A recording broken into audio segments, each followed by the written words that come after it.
Hey, baby. Welcome back to the Bible Baby podcast. My name is Cassie, and today I'm going to be sharing the birth story of my son, Jonas. And this is a positive home birth story. So, he was born at home on April 22nd at 8 a.m. And this is that story. So, he was due April 12th. April 12th came and went, just like my daughter. And he, at 41 weeks, I don't remember the exact date, but 41 weeks, I had my appointment with my midwife, and she is so great. She was so calm. And she said, you know what? Like, babies will just come when they're ready. She was not nervous at all. So that made me very comfortable. She was comfortable with waiting. So even though I was 41 weeks, we were going to give it another week and see what happened. And so at 41 weeks and 2 days, I remember I had this conversation. I was trying so many things too. I was doing the curb walking. I was just walking every day, everywhere with my daughter. I had been drinking Nora tea my whole pregnancy, eating dates. I was doing it all. And at 41 weeks and 2 days, I kind of had this breakdown moment with my husband, and I was like, man, I don't know if it's ever gonna happen. I think I'm trying too hard and my body's just not ready. Like I had to be induced with my daughter. I don't know if my body is able to do it. And so I had this big emotional breakdown and I cried. He's like, well, we have until Friday, so let's just wait and see because it was a Tuesday. And so we go to bed and 3 in the morning, I wake up to my first contraction and I am so excited because this is the moment I was waiting for. I literally never knew what it was like to just have that first contraction. And when you know, you will know. Um, it was just this crampy feeling. It was exactly what I had with my first when I finally felt the contractions. So I just knew it was happening. I figured it might be a while. So I was like, okay, I'm just gonna sleep through the contractions as long as I can. And once I can't sleep through them anymore, I'll get my day started. And so at 3 a.m., again, I had my first contraction, went to sleep. And then about 15 minutes later, I had another one, just went back to sleep. And so I was having them about every 15 to 10 minutes. And when 5 o'clock came around, they were still happening about every 10 minutes, but I was like, okay, I can't sleep through these anymore. I'm too excited. I'm going to get up and get ready because I had this whole labor list of things that I wanted to do and get done before I gave birth. Number one on that list was braid my hair. So I was braiding my hair in the bathroom. Actually, I think I like cleaned up a little bit first, tidied up. The birth pool was already set up. I had that set up at 40 weeks. So it had been in the room for a while, but it wasn't filled or anything. And so that was another thing on my list that I wanted to get done was fill the birth pool. But one of the big things was braid my hair because my hair can be very overstimulating to me, and especially in labor, I just wanted it back and up out of the way. So I'm braiding my hair, and it takes a while for me to braid my hair. And I stopped timing the contractions, but it felt like they were coming pretty quickly, like one after another. And I would have to hold my hands up while I'm doing my hair, and I would really have to breathe through them. What really got me through my first birth was breathing through the contractions, and so that's exactly what I planned to do for the home birth. And so I was breathing through the contractions. Um, they were intense, not painful, but they were intense. I wasn't having as bad of back pain as I had with my first, so that was a blessing. Um, but I finally finished braiding my hair, and at this point, it's about 6 a.m., and I'm like, okay, I have to wake my husband up, um, and tell him that he doesn't need to go to work today because it is a baby day. So I woke him up and I said, "Hey, Paul, I'm like, don't go to work today." And he's like, "Why?" I was like, "I'm having contractions." And so he was so excited, and I was so excited, and our daughter was still asleep. And I was like, "Okay, I'm gonna go make breakfast so that we can eat something." And I walk over to the kitchen, and I have another contraction, and I'm like swaying over the counter and just breathing through it. And I'm like, I should probably call. my midwife and just give her a heads up because these are feeling pretty intense. And so it's around 6 a.m. I call her and she's asking me these questions about like, okay, like, are they feeling intense? And I'm like, I don't know. Like, I think they're intense, but they can't be happening soon. So I was like, no, like they're occasionally happening. And she's like, okay, well, just like, let's check in about an hour and see where you're at. And so I'm like, okay, great. And I think at that point I call my mom too because I was actually supposed to have my um I think it's called a BPP, the biophysical profile, which checks your baby's amniotic fluid and just or checks the amniotic fluid and checks to make sure baby's doing okay since I was past 41 weeks. And so I called my mom and I said, "You don't need to watch my daughter anymore. I'm not going to that appointment because I'm having contractions." And so she's like, "Okay, great. Like I'll be over as soon as I can." I think she was about to get in the shower. And so she was getting ready. And I want to say 15 minutes go by. So it's like 6:15. And I'm like, I I need to call the midwife again. Like this is getting intense. And so I'm having contractions like 2 minutes apart. And I'm like, this is happening a lot faster than I thought it would be. So I called the midwife. I'm actually, no, I didn't even call her. I sent her a screenshot of my contractions that they were 2 minutes apart. I said, I don't know what this means, but here are my contractions. And she's like, are they building in intensity? All I said was yes. And she's like, on my way. And so she started coming over. I texted my photographer again. I said, it's time to come if you're still able to. I know it's early in the morning, but I'd love for you to be able to come. And so she's like, okay, on my way. And everybody lives like 30 plus minutes away from me. My midwife was actually about an hour away from me. So I'm really happy that I gave her the heads up when I did because at around 7:15 one of the midwives came. So there's actually two midwives that came to my home birth. Not my like primary midwife, but one of the other midwives who works with her. She came first and she was such a calm presence too. She just quietly like set her bag down, started getting things ready and set up. I told my husband to start filling the tub and I was like, I need to go in the water at this point. I just remember I was in biker shorts, in a sports bra, and I'm like running around cleaning up, trying to get breakfast ready for my daughter because she's up at this point. My mom gets there, and my daughter has gymnastics, so she's wearing her leotard. And I just like, I'm moving around the house, like staying so busy and like every minute I just drop to the floor, go on my hands and knees, and I call my husband over because I needed that counter pressure on my hips. The counter pressure and the breathing, again, are what really helped me get through my contractions. And so I would be so busy, like taking out the garbage, getting breakfast ready, just tidying up, getting my space ready, like getting the towels out, getting the things for the baby ready. And then every here and there, like every minute, I would just drop to my hands and knees. And my husband is also trying to get breakfast ready for my daughter and feed her and feed himself, get himself ready. And so he would see me drop to the floor and he would run over and squeeze my hips. And it's the funniest thing to like think back to because it was, I can't believe how busy I was being. My first birth, I was very being with the birth, being with my breath, very calm. And this birth, it was also very it was when I was going through the contraction, I I think I was resisting it a little more than I was the first time because it was happening so quick and I was being so busy-bodied that I didn't even have time to like be with the contraction, it felt like. Because I had this agenda. I need to clean this, I need to get this ready. And so again, I would just drop to my hands and knees and get that counter pressure. I spent a lot of time too just on the bathroom because when you're in labor, you have a lot of pressure down there. And I just was constantly peeing. I was going to the bathroom.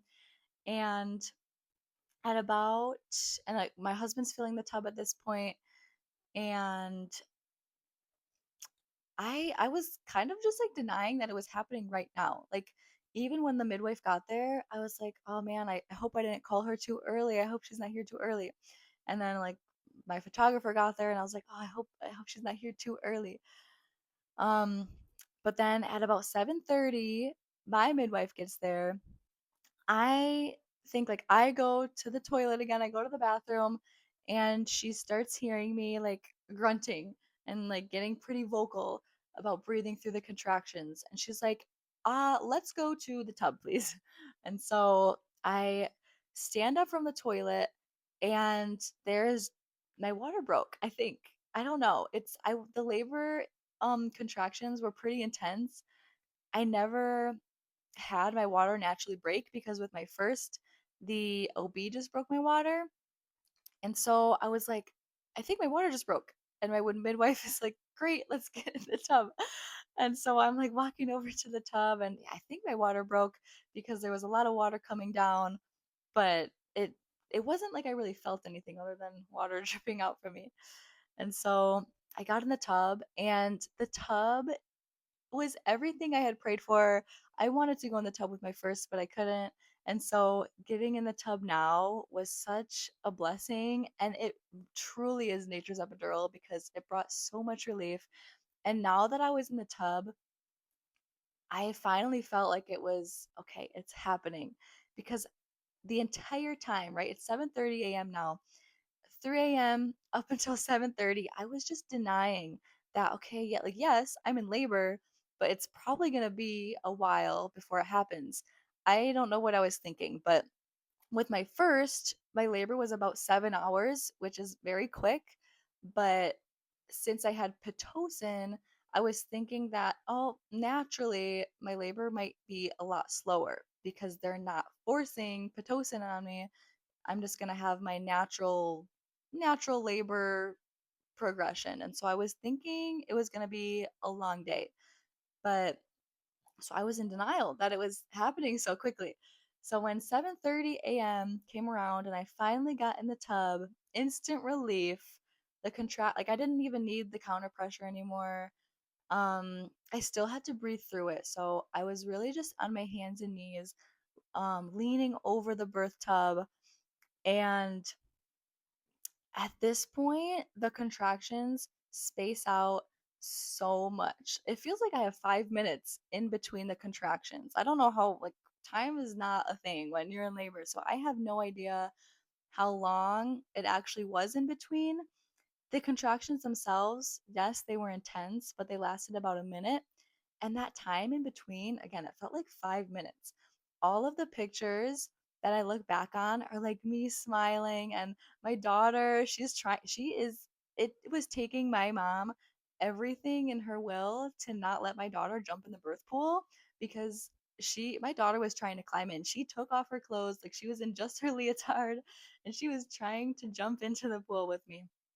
But I was smiling at my husband and I was smiling at my daughter. My When I was having the contraction, my daughter would put her hand on me, and it was such a again, my hospital birth experience was a Holy Spirit filled environment, but this experience was like 10 times beyond that because like my daughter was there, my husband was there, my mom was there, and my midwife who I had this great experience with, she was there, and the other midwife and the photographer.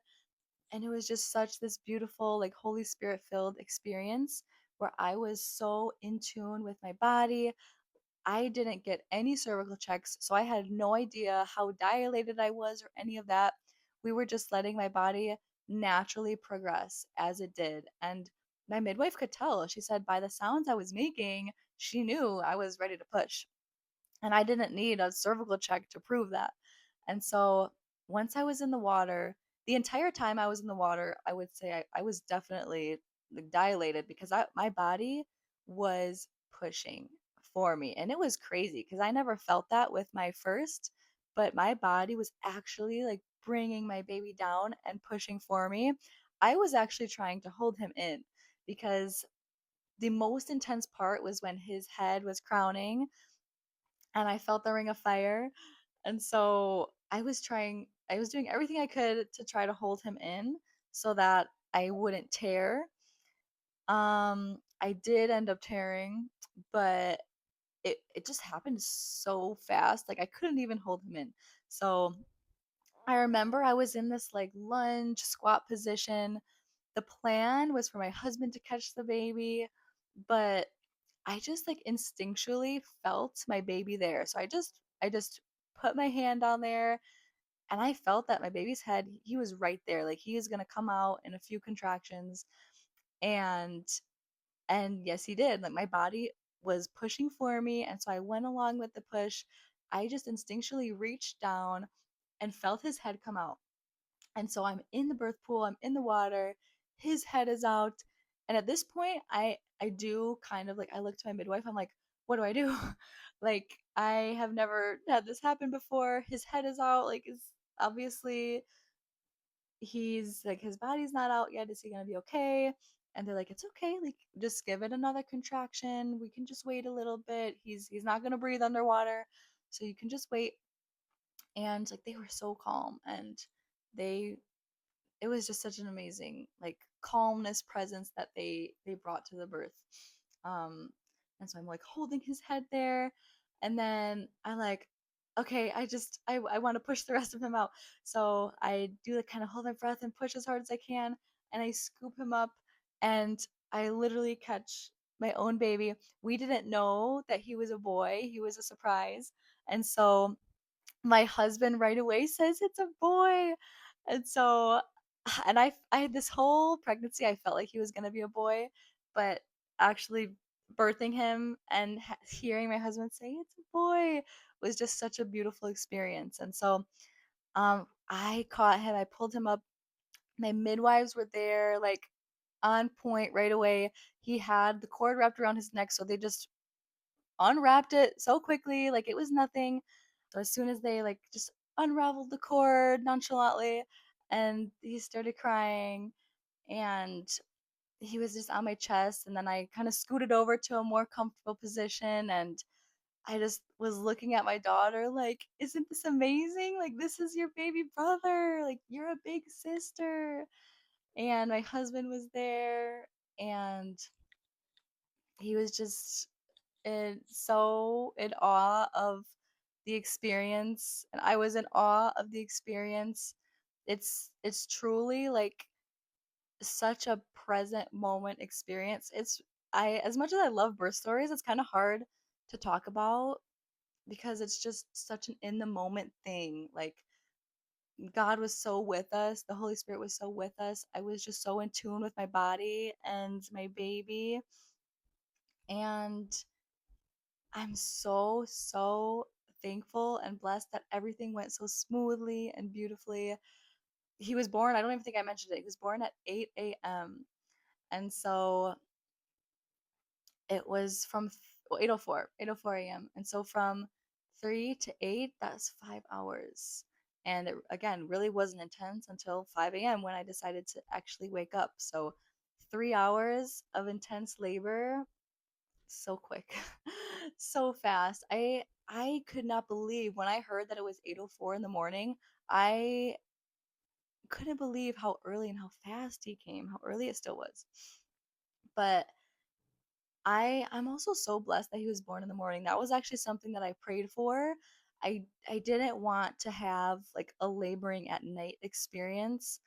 Um I thought that that would make me really tired, and so I prayed for him to be born like during the day. And so the fact that he was born early morning was just the most beautiful blessing that we could have had, because I think about 30 minutes later my placenta came out, and I moved to the bed. We left the placenta, and like he was attached to the placenta until it turned white, and then my husband cut the cord, and my midwives were just so great. I did have a tear, so they were able to stitch me up there though, and just being in the comfort of your own bed and your own food. I had like nothing to eat. I had a banana. I was trying to make breakfast, but I didn't really get to that. And so all I had was a banana. I was feeling very lightheaded, but we had all my food, and I had all this postpartum prepped food and snacks. And so my husband brought some snacks in for me. He got me this like protein ball that I had made. And it was just such a beautiful experience to be able to be at home, have my own food. I was comfortable. I was wearing my own, well, wasn't wearing anything, but I got to wear my own clothes. And my midwives just, they cleaned everything up. It was zero mess. They just threw sheets or whatever we needed to wash in the washing machine. We didn't have to do any cleaning. And it was just so peaceful after. And my best friend dropped off food, which was such a blessing too. Um, it was just such a beautiful, magical experience, and I would love to do it again. If God willing, if we have any more babies, I would love to do that again. And I can't, I'm so thankful to have like the pictures to look back on too. Just seeing my daughter, having my daughter be there, that was something that was I wasn't sure about. Like, oh, is it gonna traumatize her or is it a good thing? And she's a very empathetic person. So if she sees me like crying or being hurt, she also gets worried. Like she's like, "Mama, what's wrong? What's wrong?" And so there were a few moments when the contractions were pretty intense that she's like, "What's wrong, Mama?" But again, like that 1 minute of intense contraction, like the intense contraction felt like nothing compared to the 5 minutes of like laughing and joking in between contractions. So I really don't think it was a traumatizing experience at all for her. She was about a little over 2 when she witnessed the birth. So if you're thinking of having your kids at your birth, I mean, you have to consider it, consider how your kids are, but I think it was a beautiful experience having her literally be there to see him be born. That's something I'll never forget. It's so beautiful.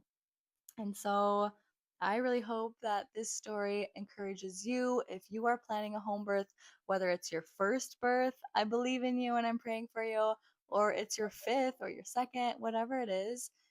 If you are having a normal, natural pregnancy, you can do this. And my birth doesn't always go as planned, but listen to your body, listen to, right, your midwife or whoever is helping you, and listen to, right, like what the Holy Spirit is telling you.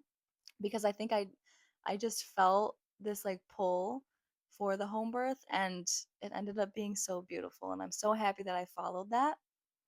And I just want to thank you so much for listening. And I hope you have a beautiful, blessed day. Bye.